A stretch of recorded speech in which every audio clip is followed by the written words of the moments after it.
Does any member wish to be recognized for purpose of debate on the bill?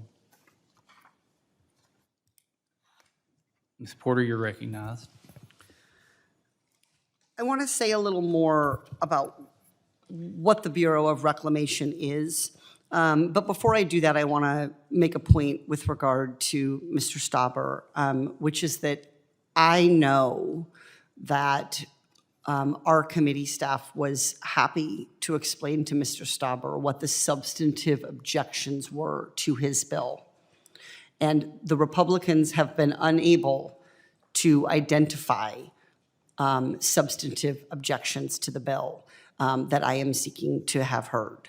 Instead of talking with me about their substantive objections to my one-word bill, the Republicans are tweeting out and complaining about my advocating for my constituents. That's what the Republican staff is using its time to do, to take to Twitter and to try to attack me for fighting for this bill, rather than explain to me what the substantive objections are.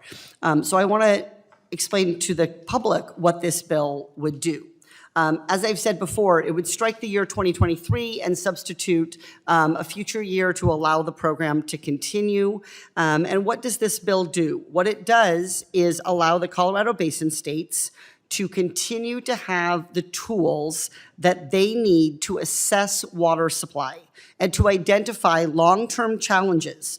This helps them create a baseline so the water utilities, which are in every one of our districts, can make informed decisions about how to provide water to Western Americans. The bill would allow the Bureau of Reclamation to continue to assure utilities that they are operating from the same baseline.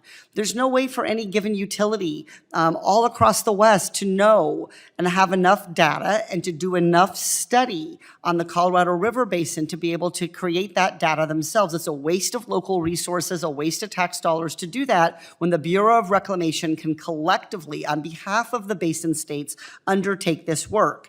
So what this would do is help give utilities the same baseline grounded in research so that they can use that baseline to map out future water. It would encourage innovative partnerships. It would encourage conservation programs, policies that would help sustain current and future water supplies. This is of benefit not only to people living in these districts, but also to agriculture, to business. There's very little that we do in the West that doesn't require water. So this is a clean extension of the Reclamation's Basin Study Program. And so I have already agreed, as I mentioned, to change the 10-year reauthorization to an authorization of 7 years at the annual level most recently provided to the program. I'm not trying to get one more dollar, despite having heard endless comments about, the problems of, President Biden's inflation. I'm just trying to keep this program going. It costs $15 million over the authorization period to keep this going. I've again invited my colleagues to explain their objections to the bill, and none of them want to do it.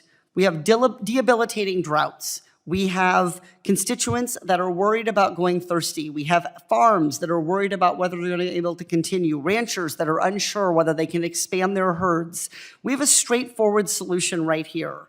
If we believe in protecting Western water utilities and helping users and fighting for our local governments, then this bill should advance to a markup, and it should do it in time to not let the program expire. And this is critical information that these organizations need, that these water districts need to identify the water supply and demand imbalances. This program, and we heard, by the way, and yes, Mr. Westerman, Chair Westerman, I had a hearing, and at the hearing we heard from Commissioner Tootin of the Bureau of Reclamation, and they explained that this program works well and that the Bureau of Reclamation has no issues with this program. None of the members of the Republican side of the aisle were able to identify any programs. So this is simply about not reauthorizing something that is working well in government, and I think our constituents deserve better. There are things in government that don't work well. There are times when we need to push our government to do things differently. There are programs that we should let expire, and there are new programs that we should create. This isn't one of them. This is about sinking something that delivers for our constituents solely because of partisan politics. It's really disappointing. I yield back. Gentlelady yields back. Is there further discussion? I recognize